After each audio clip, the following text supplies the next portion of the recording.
Hello అండి, welcome back to our channel the home maker. నేను మీ రమ్యకృష్ణ.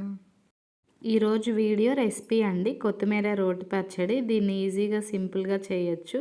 ఎలా చేయాలో చూపిస్తాను. ఈ చట్నీ ఇడ్లీ, దోశ, టిఫిన్స్లోకి, రైస్లోకి చాలా బాగుంటుందండి. ఒకరోజు చేసుకొని 3-4 డేస్ వరకు స్టోర్ కూడా చేసుకోవచ్చు. దీనికోసం మనం స్టవ్ మీద కడాయి పెట్టుకొని దాంట్లో 3 టేబుల్ స్పూన్స్ ఆయిల్ వేసుకోవాలి. ఆయిల్ హీట్ అయ్యాక దీంట్లో 3 మీడియం సైజ్ టమాటాలు వేసుకోండి. టమాటాలు అలా అంతనైనా వేసేయచ్చు, లేకపోతే ముక్కలు కట్ చేసుకొని అయినా వేసుకోవచ్చు, మీ ఇష్టం అండి. ఇప్పుడు దీంట్లోకి మనం తరిగి పెట్టుకున్న కొత్తిమీర వేయాలి. టమాటాలు ఫ్రై అయ్యాకే కొత్తిమీర వేయండి. ఇప్పుడు 4 పచ్చిమిరకాయలు వేసుకోండి. కొత్తిమీర, పచ్చిమిరకాయలు కూడా బాగా ఫ్రై అయ్యే వరకు తిప్పుకుంటూ ఉండండి. ఇప్పుడు కొత్తిమీర, పచ్చిమిరకాయలు, టమాటాలు అన్నీ ఫ్రై అయిపోయినాయండి. ఇప్పుడు దీంట్లోకి చిన్న నిమ్మకాయ సైజ్ అంత చింతపండు వేసుకుందాము. మీకు స్పైసీగా కావాలి అనుకుంటే ఇంకో 2 పచ్చిమిరకాయలు వేసుకోవచ్చండి. ఇప్పుడు దీంట్లోకి చిన్న నిమ్మకాయ సైజ్ అంత చింతపండు, కొంచెం జీలకర్ర, ధనియాల పొడి, ధనియాలు కానీ ధనియాల పొడి కానీ ఏదైనా వేసుకోవచ్చు. నా దగ్గర ధనియాల పొడి ఉంటే ధనియాల పొడి వేసానండి.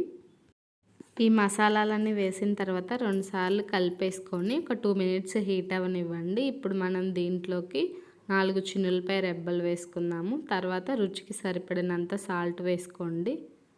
సాల్ట్ కానీ కల్లుప్పు కానీ ఏదైనా ఓకే. ఇప్పుడు దీన్ని చల్లారనివ్వాలి. చల్లారిన తర్వాత ఒక మిక్సీ జార్లోకి షిఫ్ట్ చేసుకోండి.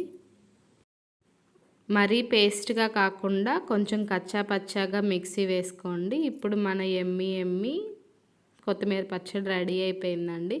దీన్ని చిన్న బౌల్లోకి డిష్ అవుట్ చేసుకోండి. తర్వాత మనం దీంట్లోకి పోపు వేసుకుందాము. స్టవ్ మీద ఒక కడాయి పెట్టుకొని దాంట్లో ఒక 2 టేబుల్ స్పూన్స్ ఆయిల్ వేసుకోండి. దీంట్లో కొంచెం ఆవాలు, కొంచెం జీలకర్ర, ఒక ఎండుమిర్చి వేసుకోండి. మన పోపు రెడీ అయిపోయిందండి. ఇప్పుడు ఈ పోపుని మనం చట్నీలో వేసేద్దాము. ఫైనల్లీ మన కొత్తిమీర పచ్చడి రెడీ అయిపోయిందండి. టెక్స్చరు, కలరు బాగా వచ్చాయండి. ఇప్పుడు టేస్ట్ చూసుకొని సాల్ట్ సరిపోయిందో లేదో చూసుకోండి.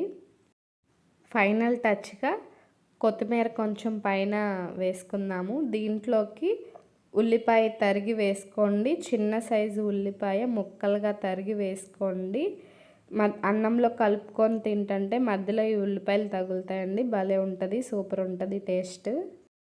మన కొత్తిమీర పచ్చడి రెడీ అయిపోయిందండి. ఇది టిఫిన్స్లోకి, ఇడ్లీ, దోశ, రైస్లోకి చాలా బాగుంటుంది. టేస్ట్ కూడా చాలా బాగా వచ్చిందండి. మీరు కూడా ట్రై చేసి ఎలా వచ్చిందో కామెంట్ సెక్షన్లో కామెంట్ చేయండి. ఈ వీడియో నచ్చినట్లయితే లైక్ చేయండి, షేర్ చేయండి, సబ్స్క్రైబ్ చేసుకోండి. థ్యాంక్స్ ఫర్ వాచింగ్ అండి.